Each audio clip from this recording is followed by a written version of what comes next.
So there's a 5 kilogram ball at rest at the edge of a table that's 2 meters long and 1.2 meters high, and there's a hard plastic cube that's 0.5 kilograms that slides across the table at a speed of 26 meters per second and strikes the ball, causing the ball to leave the table in the direction in which the cube was moving. The figure below shows a graph of the force exerted on the ball by the cube as a function of time. So we're going to determine the total impulse, the horizontal velocity after, and the rest of these. So to determine the total impulse, from looking at the force versus time graph, you could determine the total area to find the impulse.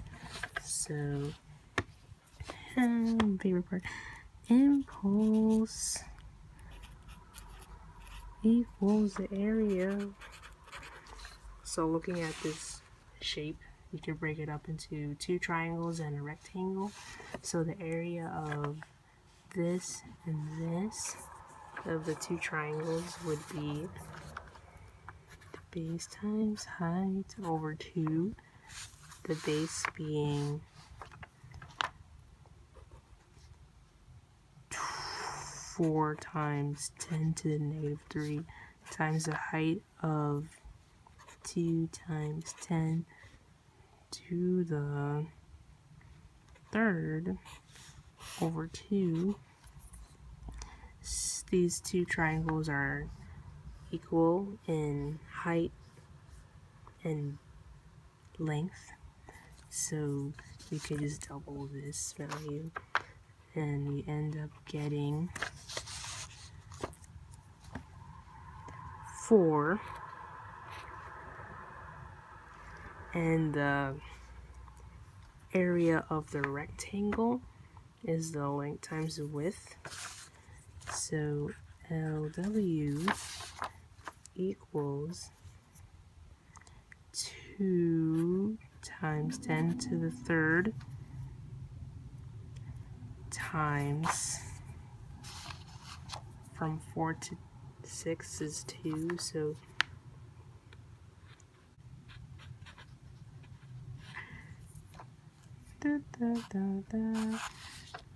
this is wrong.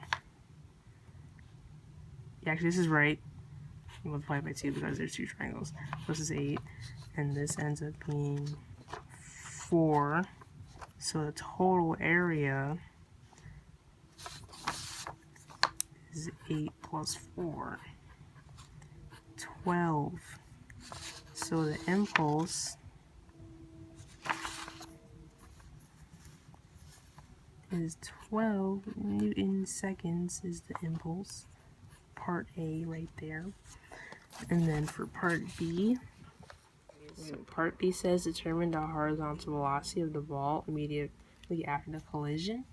So I did that the impulse equaled the mass times the change in velocity. So since we found the impulse to be 12 Newton seconds, the mass of the ball is 5 kilograms. Initially, it was at rest, so the final velocity, that's what's going to happen. So I'm going to divide by 5 and get 2.4 meters per second to equal the final velocity of the ball after the collision. Part B. Next, to determine the speed for the cube immediately after the collision, we can set up a conservation of momentum formulae. So mass 1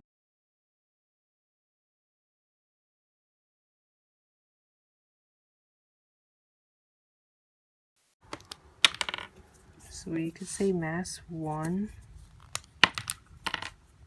is the cube, so 0.5 times its initial velocity was 26 meters per second. Why did I write that?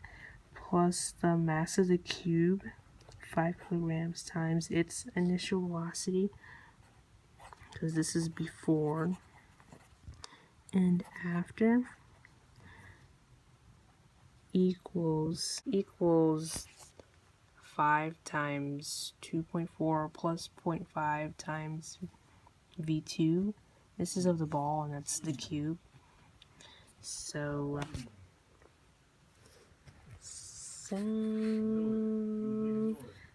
12 plus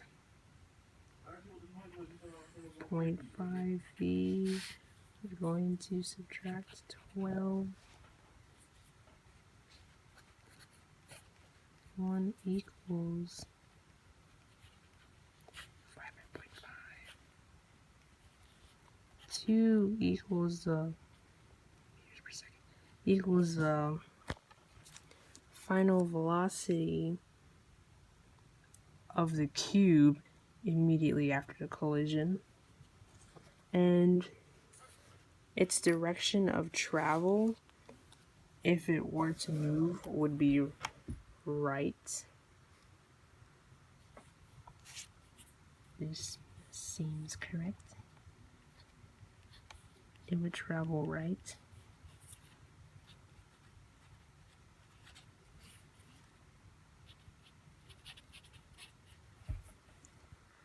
Due to, the movement of the cube. Okay, next, to find the kinetic energy dissipated in the collision, that's the same as finding the change in kinetic energy before and after. So initially, the EK, you could say, is, oh yes, don't work, 1/2 mv squared equals the final. The final includes the ball and the cube, so we're gonna have to add those together. So 1/2 0.5, which is the cube, times its initial velocity, equals 1/2 afterwards the velocity, the mass and velocity of the cube. We added a 2, and this is of the ball, and that's a 5.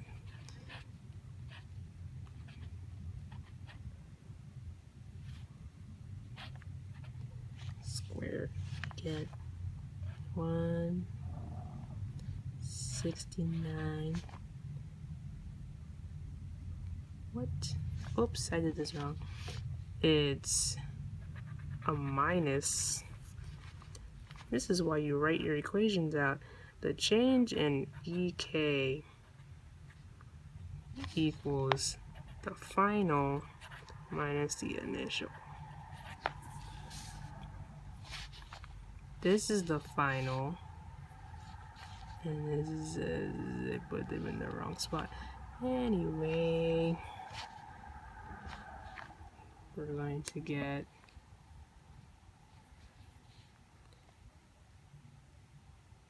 1 plus 14.4, so 169 minus 15.4 gives us 153.6 joules as the change in kinetic energy. To determine the distance between 2 points, of impact of the object with the floor, I created a X and Y chart to determine the time required for it to fall in the Y direction, assuming that it would be the same in the X direction. So delta Y was 1.2 equal to the initial velocity times sine plus 1/2 acceleration times squared. The initial velocity of the ball was 0, so 1.2 divided by 5, and when you take the square root of that, you'd get 0.489, which is approximately 0.5 seconds. And then you can use the constant velocity formula to find the change in x of both the ball and the cube. So the final velocity of the ball was 0.24 times 0.5, which is 1.2, and for the cube it was 2 meters per second times the time, 0.5, to give you 1. To find the distance between them, you'd find the difference. So 1.2 minus 1 is 0.2 meters is the distance between the 2 points of impact.